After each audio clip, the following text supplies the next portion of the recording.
各位好朋友，各位菩萨，荧幕前的你是否曾在某个失眠的深夜，看着窗外深沉的夜色，脑海里突然冒出一个让人背脊发凉的念头：如果宇宙一开始什么都没有，连人类都不存在，那这一切究竟是从哪里来的？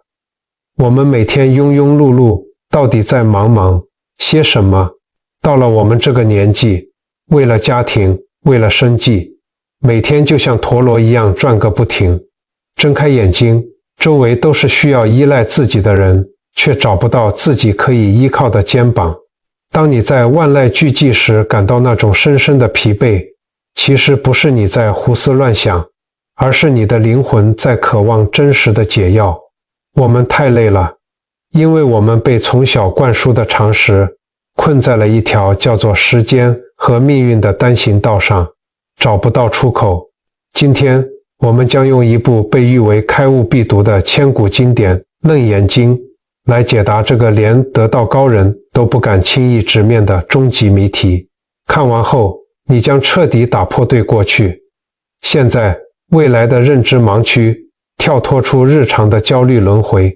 请把心静下来，让我们一起去触碰那个真实的令人战栗的世界，找回你内心的平静，学会如何夺回人生的最高权限，亲手改写生命账本里的痛苦剧本。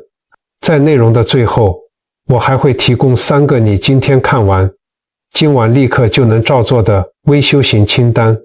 看完它，你将知道如何在日常的柴米油盐中切断业力的自动导航，重新拿回心灵的自由。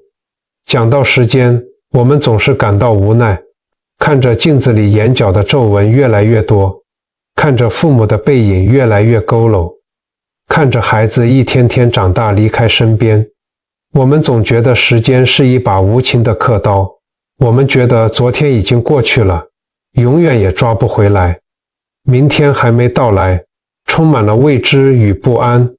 我们别无选择，只能被夹在中间，活在今天这条单行道上。但这只是表象，这只是我们这双肉眼凡胎所看到的局限。真正的秘密是，古老的佛法智慧早就告诉我们，这种线性的时间观，这种有过去、有现在、有未来的概念，本身就是一种低维度的幻觉。这背后的秘密到底是什么？楞严经里用了一个非常震撼的词，叫做无始。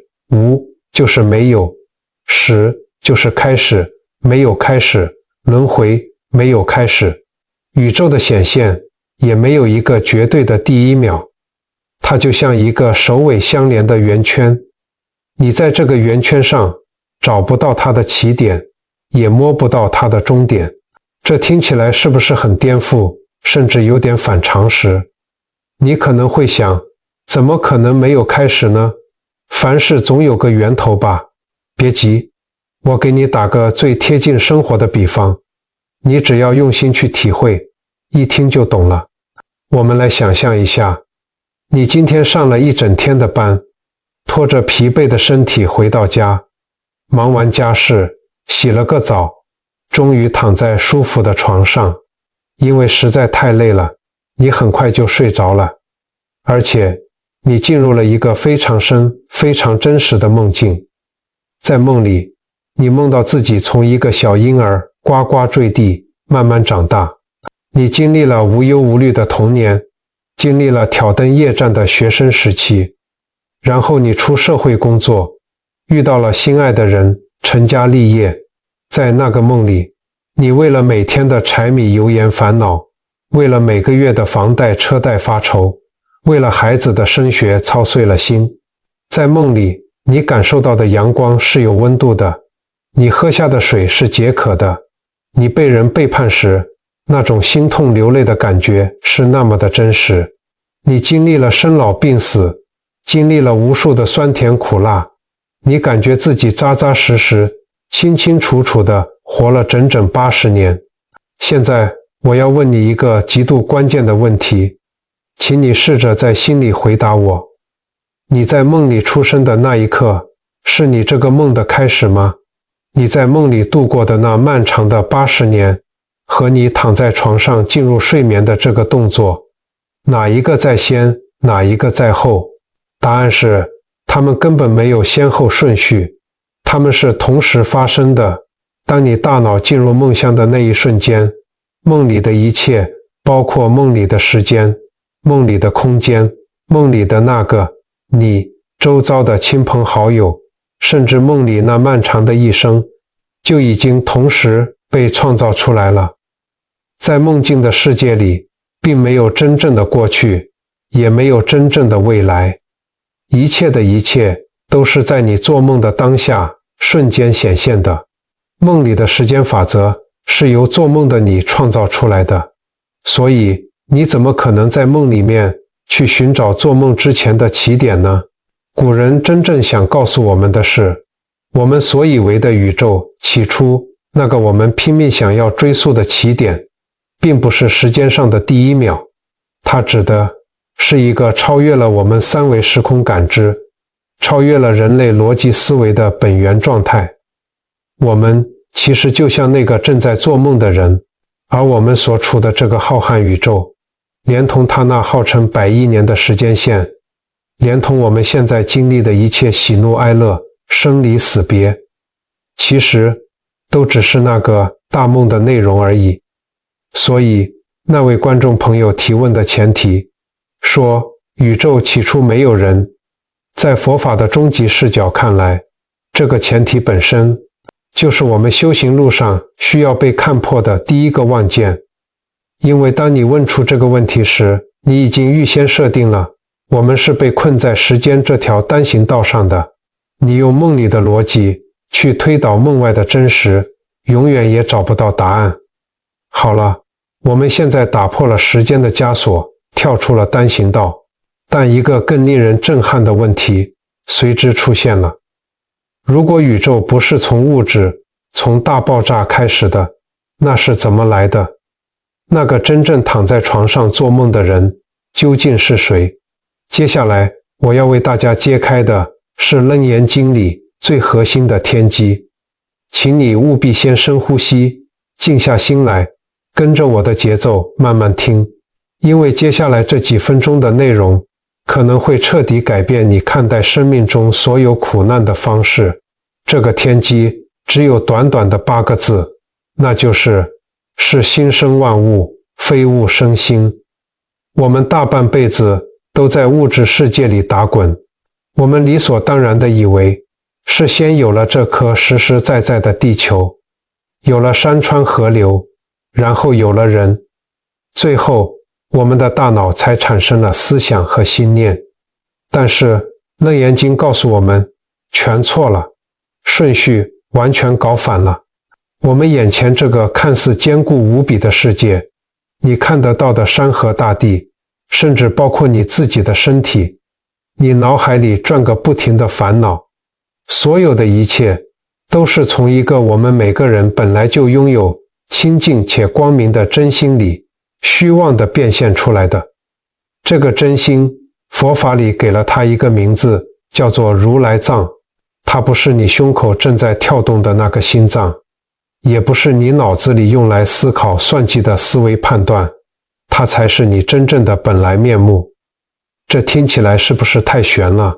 你一定会问，如果我的真心本来是清净的，那为什么会变出这么多痛苦和烦恼？别急，经文里用了一个非常生活化的比喻，我保证你一听就懂。想象一下，你的眼睛就是那个原本清净明亮的真心。现在你试着长时间地一动也不动地死死盯着家里的一面白墙看，你就这样一直看，一直看，连眨眼都不眨，因为眼睛太疲劳了。你会突然看到那面白墙上好像出现了一些幻影，有时候是一些飞来飞去的小黑影，有时候是一些闪烁的小光斑。古人把这种现象称之为空华，也就是虚空中的幻花。现在我问你，这些幻影是从哪里来的？它们是在你眼睛疲劳之前就已经存在墙上吗？还是眼睛疲劳之后才从外面飞过来的？当你闭上眼睛休息一会儿，幻影消失了，它们又跑到哪里去了？答案是，它哪儿都没来，也哪儿都没去。它既不是本来就有，也不是后来才有，它根本没有任何实体。它完完全全就是因为你瞪久发牢这个不自然的动作所产生的一场幻觉。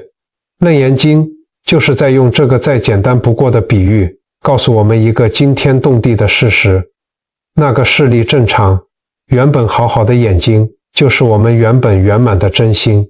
那个死盯着墙壁看，让眼睛发牢的动作，就是佛法里常说的一念无明，也就是真心突然起了一个妄动。而那些你在墙上看到的小黑影、小光斑，就是我们现在所处的这个看似真实的世界。所以真相大白了，不是宇宙中先有了人，人才有了心，而是那个本来清净的真心起了一个妄动，就像眼睛疲劳了一样，才同时变现出了这颗心。这个人以及人所能感知到的整个宇宙，创造这一切烦恼与世界形象的，不是外在的神明，也不是什么造物主，而是我们自己那个被遗忘、被蒙蔽了的清净真心。说到这里，我相信大家一定都希望自己的真心能够早日回归清净，让生活中的种种病痛、不顺利、不如意，都能像眼前的小光斑一样，揉揉眼睛就消散无踪。如果你也希望如此，希望自己和家人都能破除无明，远离烦恼，我诚挚地邀请你在影片下方的留言区打上这8个字：回归真心，光明遍照。不要小看这个动作，当我们万人一心在留言区共同写下这句话，我们就能一起用这份善念共振出世界上最温暖、最能转化业力的能量。好了，我们现在知道了，心和外在的世界是同时像幻觉一样出现的。但是我相信很多朋友听到这里，心里一定会犯嘀咕，甚至会想反驳。你会问，既然你说这一切都是幻觉，都是眼睛疲劳产生的小光斑，那为什么我生病的时候身体会那么痛？为什么我被信任的人背叛时心会那么酸？为什么每个月缴不出房贷的时候焦虑会那么真实？既然都是假的，为什么我们受的苦却是实实在在的？这个问题问得非常好。既然都是幻觉，那为什么我们还会受苦？所谓的业力到底是怎么来的？这背后藏着一个更深层、更精密的密码。我们刚才讲到，因为一念无明的妄动，真心产生了幻觉，那么这个产生了幻觉的真心，它就不再是100%的纯净了，它变成了一个混合着真与妄的混合体，就像是一杯原本清澈见底的水，被滴进了一滴黑色的墨汁。佛法里给这个混合体起了一个专属的名字，叫做阿赖耶识。名字听起来有点绕口，没关系，为了让大家更好理解，你可以把阿赖耶识想象成一个伴随你生生世世超级巨大的无形账本，或者说它是一个无边无际的记忆大仓库。在这个大仓库里储藏着你从无始劫以来所有的记忆、所有的习惯，以及一切未来可能发生的种子。现在我们来正面回答业力是怎么来的。记住一句话，众生、宇宙和业力，它们是同时生成的，这是一个完美的连锁反应。第一步叫做裂缝与分别。当无明产生的那一瞬间，真心就出现了裂缝，它开始产生了分别心。原本整个宇宙是一体的，现在硬生生被切开了。最根本的分别就是分出了我和非我。你开始认定这具正在呼吸的肉身是我，而肉身之外的山河大地，其他人都是非我。这个我的幻觉一出现，人生的剧本就正式开拍了。第二步叫做保护与造作。一旦有了我这个坚固的概念，你就会产生一种强烈的本能，那就是拼命地想要保护这个我。你会想要把所有好的东西、快乐的感受都抓到自己身边，你会想要把所有坏的东西、痛苦的感受都推得远远的。这种因为强烈执着而产生的行动，佛法称之为造作。请注意，这里的造作不只是你做了什么伤天害理的大事，你说的每一句带着情绪的话，你做的每一个自私的决定，甚至你独自一人时脑子里闪过的每一个嫉妒、抱怨的念头，只要带着我的私心，通通都在作业。第三步叫做无形的账本与种子。你可能会想，我心里想什么，别人又不知道，过去就算了。错了，你所有的造作都不会凭空消失，它们会产生一种无形的能量和惯性，这就是我们常听到的业力。这个业力会被压缩成一颗颗极其微小的种子，自动且精准地存入阿赖耶识这个无形的账本里。当你对家人发了一次脾气，账本里就存入了一颗愤怒与伤害的种子。当你算计了别人一次，账本里就存入了一颗匮乏与对立的种子。当然，当你对陌生人伸出援手，也会存入一颗慈悲的光明种子。这些种子平时静静地躺在仓库里，等到哪天因缘成熟了，外界的条件凑齐了，这些种子就会发芽，再次变现出让你痛苦或者让你快乐的生活情境。这就是为什么有些苦难来得毫无预警，因为那是你账本里的种子正在开花结果。所以回到最初的问题，没有万物，也没有人，哪来的业力？答案是，它们就像你进入了一场无比真实的游戏。当你开始做梦的那一刻，做梦的你以及梦里会让你感觉到痛的游戏规则就同时出现了。我们之所以会痛，是因为我们入戏太深，我们把梦里那个虚拟的我当成了唯一真实的自己，死死地抓住不放。这就是轮回的真相，也是一切痛苦的根源。为了让大家明白这个我执到底有多么可怕，业力的网收得有多么紧，我们来讲一个非常有名的历史公案。古时候有一位修行境界极高的金碧峰禅师，他经过常年的苦修，已经修到了能够放下世间一切名利的地步。有一天，他的世间寿命到了，阎罗王派了黑白无常来抓他。禅师早就预知时至，立刻盘腿打坐，进入了甚深的禅定之中。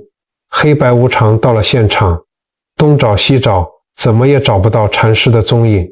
因为当一个人完全进入禅定，心念完全止息的时候，他在业力的世界里就像是隐形了一样，谁也找不到他。这下小鬼们急了，交不了差啊！于是他们回去请示土地公。土地公想了想，说这位禅师修行极高，世间的什么东西他都放下了，唯独对皇帝御赐给他的一只紫金钵盂爱不释手。你们去把那个紫金钵敲一敲，弄出点声音，他一定会出来。黑白无常听了，立刻照做。他们走到禅师的案桌前，在那个紫金钵上当地敲了一声。就在这时，处于甚深禅定中的禅师心里突然起了一个念头，是谁在动我的宝贝钵盂？就这么一个微小的念头，我的执着一起，他的身形瞬间就在虚空中显现出来。黑白无常眼疾手快，立刻把铁链套在了他的脖子上。各位好朋友，各位菩萨，你看，这就是我执的可怕。就连修行这么高的禅师，只要心里还有一个我的宝贝放不下，这个微小到几乎看不见的执念，就会在瞬间牵引出业力的网，把它牢牢困住。我们再回过头来，看看我们身边，甚至看看我们自己，是不是有太多这样被我执死困住的真实人生？在我们的邻里之间，常常会看到一种无私奉献的长辈，他们大半辈子省吃俭用，好吃的舍不得吃，好穿的舍不得买，把所有的积蓄、所有的精力全都给了儿女。可是到了晚年，孩子们各自成家，工作忙碌，很少回来看望。这位长辈每天坐在空荡荡的屋子里，看着墙上的时钟滴答滴答走，心里全是委屈和怨气。他会想，我为你们付出这么多，我连命都可以给你们，你们怎么可以这样对我？你们怎么这么不孝顺？从世俗的眼光来看，这位长辈的遭遇确实令人心酸。但是如果我们戴上佛法最透彻的眼镜来看，就会发现这份痛苦的根源其实就是那个深深的我执，我的付出，我的心血，你应该对我好。当这份无私的付出背后带着强烈的期待与掌控欲时，它就变成了无比沉重的执念。每一次的抱怨，每一次的流泪，其实都在往阿赖耶识那个无形的大账本里存入痛苦与对立的种子。未来因缘成熟时，又会变现出更多让你感到被忽视、被冷落的情境。这是一个多么完美的闭环！因为无明产生了我的幻觉，因为有我产生了我的紫金波，我的孩子的执念。这些执念变成了业力种子，存入账本，然后种子发芽，又变现出新的痛苦。这个不断轮回的循环，就是我们在世间受苦的真相。所以，别再问起初没有人，哪来的业力了？业力从来都不在外面，它就藏在你我不肯放下的那双手里。但是，请大家千万不要灰心，既然一切都是因为心念而起，既然这个痛苦的剧本是我们自己写出来的，那么我们是不是也拥有一把钥匙，可以亲手改写它呢？各位好朋友，刚才我们说到，既然这个充满痛苦的剧本是我们自己的心念无明所写出来的，那么我们是不是同时也就拥有了改写这个剧本的最高权限呢？答案是肯定的，而且这份权限强大到超出你的想象，因为这一切的源头都只是一念而已。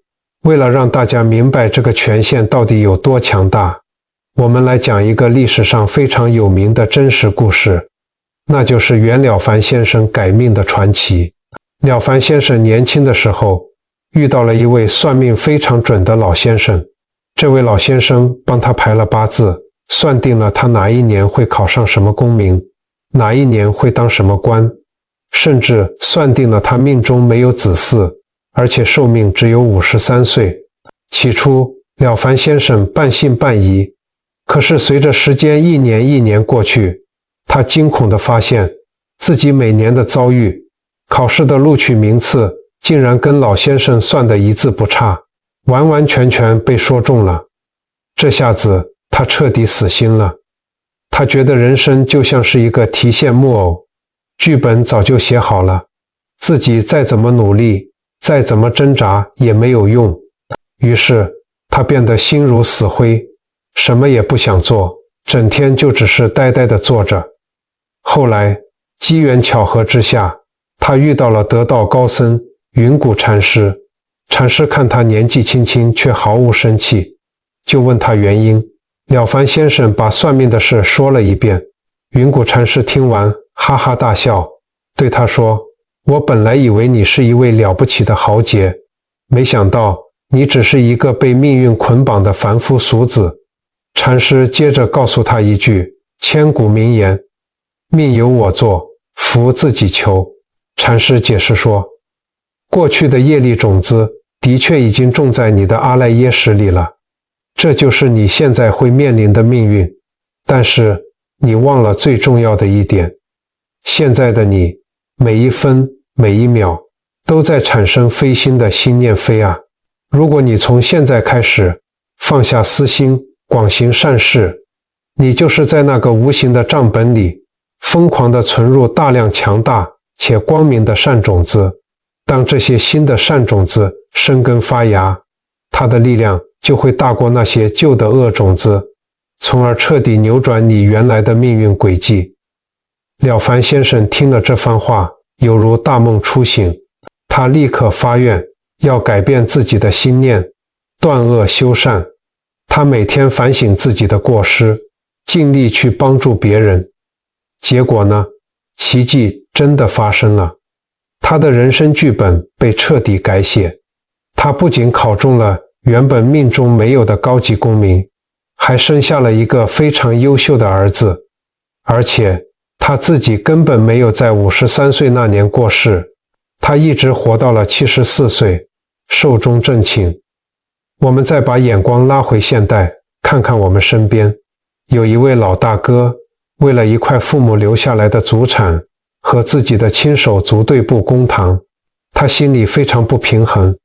他觉得当年父母生病的时候，都是他在医院里把屎把尿地伺候，其他兄弟姊妹只是偶尔来看看，凭什么现在要分财产了，大家却要平分？因为这个强烈的心结，他每天气得浑身发抖，血压狂飙，连觉都睡不好。每次开庭，他都用最难听的话攻击自己的亲人。直到有一天，他在法庭外因为情绪太过激动，突然眼前一黑，倒了下去。当他在医院的加护病房里醒来时，全身插满了管子。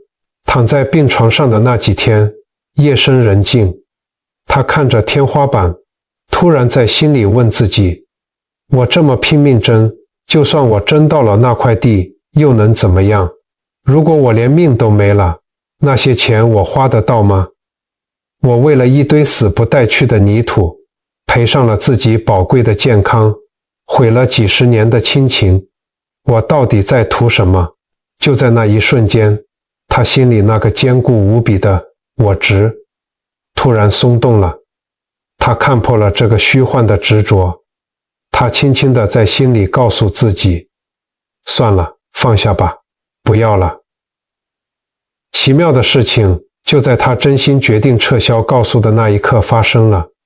他原本沉闷压抑的胸口突然觉得无比轻松，仿佛一块大石头被移开了。他的血压奇迹般地平稳了下来，身体的恢复速度连医生都感到惊讶。而他的兄弟姊妹听说他主动放弃了诉讼，心里那座冰山也瞬间融化了。大家来到病床前，握着他的手，眼泪流了下来。几十年的手足之情，因为他的一个放下，重新连结了起来。各位好朋友，这就是改变心念的力量。我们的念头就是人生这场戏的总导演。这与佛法所说的心现识变完全是不谋而合的。